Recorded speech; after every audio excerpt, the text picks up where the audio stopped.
Halo kawan, selamat datang di channel The Figur Biografi. Kali ini kita akan membahas biografi salah seorang Jenderal TNI yaitu Jenderal TNI Haji Agus Subianto, SE, MSI, tanpa berlama-lama berikut biografi singkatnya. Jenderal Agus Subianto lahir di Cimahi pada 5 Agustus 1967. Perjalanan hidupnya penuh dengan lika-liku. Saat usianya masih 5 tahun, sang ibu meninggalkan ia, adik, serta ayahnya. Puncak masa pahit yang dilalui terjadi saat ia duduk di bangku kelas 2 SMA. Saat itu, ayahnya Dedi Unadi yang juga seorang prajurit TNI berpangkat sersan kepala meninggal dunia dalam kecelakaan lalu lintas pada 1984. Jenderal Agus Subianto bersekolah di SDN Baros Mandiri 4 Cimahi, 1974-1980. Setelah lulus beliau melanjutkan sekolah ke SMPN 2 Cimahi tahun 1980, 1983 dan SMAN 13 Bandung di tahun 1983-1986. Sebelum meninggal sang ayah kerap menyampaikan harapan agar Agus ikuti jejaknya sebagai tentara.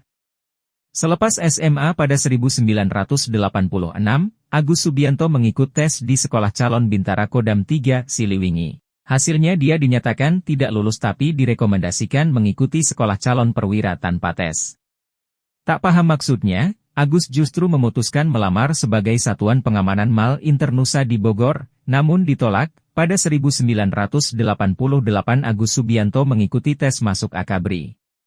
Kali ini berhasil dan ia jadi lulusan dengan nilai terbaik kedua se-Jawa Barat. Agus lulus dari Akabri pada 1991.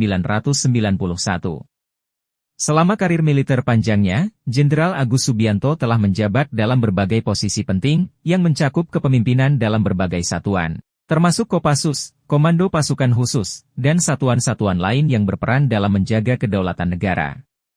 Keberanian dan ketangguhan beliau telah diuji dalam berbagai misi, baik di dalam negeri maupun di luar negeri. Pada 25 Oktober 2023, Letjen TNI Agus Subianto dicalonkan oleh Presiden Joko Widodo untuk memegang jabatan Kepala Staf Angkatan Darat berdasarkan Surat Keputusan Presiden Republik Indonesia Nomor 89 TNI 2023, menggantikan Jenderal TNI Dr. Haji Dudung Abdurrachman, SE, MM yang akan memasuki masa purna tugas. Selain prestasinya dalam bidang militer, Jenderal Agus Subianto juga dikenal sebagai sosok yang menjunjung tinggi nilai-nilai kejuangan dan patriotisme. Beliau telah memberikan inspirasi bagi banyak generasi muda untuk berkontribusi pada negara dan masyarakat. Jenderal Agus Subianto adalah bukti hidup dari tekad dan semangat untuk melindungi kedaulatan dan keutuhan negara. Dedikasinya yang luar biasa, kepemimpinan yang kuat, dan integritas yang tinggi membuatnya menjadi salah satu tokoh militer yang dihormati dan dihargai di Indonesia. Pada akhirnya, Jenderal Agus Subianto adalah contoh nyata dari seorang prajurit yang siap berkorban demi kepentingan bangsa dan negara. Dedikasinya dalam menjalani tugas-tugas militernya dan pengabdiannya kepada Indonesia adalah sumber inspirasi bagi banyak orang,